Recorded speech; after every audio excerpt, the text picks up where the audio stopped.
Over the weekend, I've been celebrating with a friend a recent job promotion. It's always so cool when someone gets an internal promotion, someone who's hardworking and been through all the peaks and valleys, who finally gets rewarded with their next dream job. This is an internal promotion, so it's a process that's been going on for some time. My friend has interviewed with various parties around the world. There was someone in the job had to be posted internally, that sort of thing, you get it. She finally got the call last Monday, and her boss, who happens to be a woman, and my friend is also a woman, says to her, "We'd like to announce this Wednesday, and congratulations." And my friend said, "Well, what about the salary?" And her boss got kind of flustered and actually blurted out, "Well, I didn't get a salary increase when I took this job." My friend said her heart dropped and she kind of like was a little bit flustered. And then she said, "Well, this is a conversation I've had with multiple people during the course of this process." And her boss says, "Are you saying you don't want us to announce it?" And my friend swallowed hard and said, "Yes." So in my mind, this isn't a story about money. Yes, of course, money is important. And of course, my friend clearly deserves to be compensated for her increased scope of responsibility. But for me, the story is really about clarity and managing expectations and holding a boundary. The end of the story is that they came back and they told her that they had discussed the salary. They gave her a number and they told her that it wouldn't be effective until December. Now, of course, that was a bit of a disappointment. Obviously, she would have preferred to be compensated from March 1st, but it was a compromise she was good with. She was good with the number and she was good with the compromise on the start date of that compensation.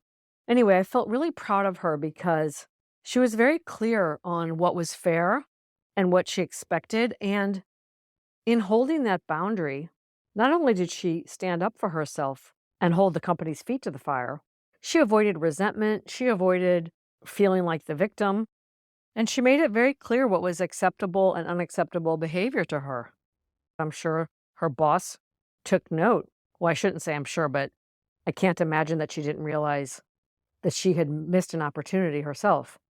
Anyway, I think for me, I was thinking about it. Holding a boundary can sometimes be so difficult with your partner, with your children. I know, speaking for myself, recently I had a situation where I heard myself nagging and begging, and I started feeling really resentful and angry that this person wasn't keeping a promise they had made. And this went on for quite some time until I suddenly realized that it was really up to me to hold the boundary. I was focusing completely on the other person when I needed to get clear on where I wanted to draw a line in the sand. And that's what I did. Boundaries are difficult. They're difficult with partners, they're difficult with children, they're difficult at work. But I think what happens is when we find ourselves focusing on the other person and being angry and feeling helpless or feeling victimy, a lot of times we just need to bring it back to ourselves and get really clear on where we're willing to wait and compromise and where we aren't. Also, I think by really going back to the boundary and clearly stating what is acceptable behavior and what isn't, gives the other person something very concrete to respond to.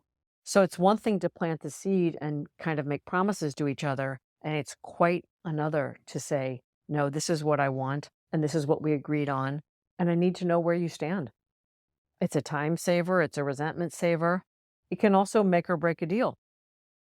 And I guess that begs the question, where in your life are you feeling a little victimy or resentful or nagging? Where maybe you could get really clear on the boundary and holding someone accountable. I know it's not easy, and it's certainly not a once and done lesson that we learn. I don't know who needs to hear that, but I thought I'd share because I'm so proud of my friend that she held the boundary and got what she wanted and is entering this new job with such a sense of possibility and joy. It's really cool. I shall end here. That's all for now. Until next time, from my heart to yours.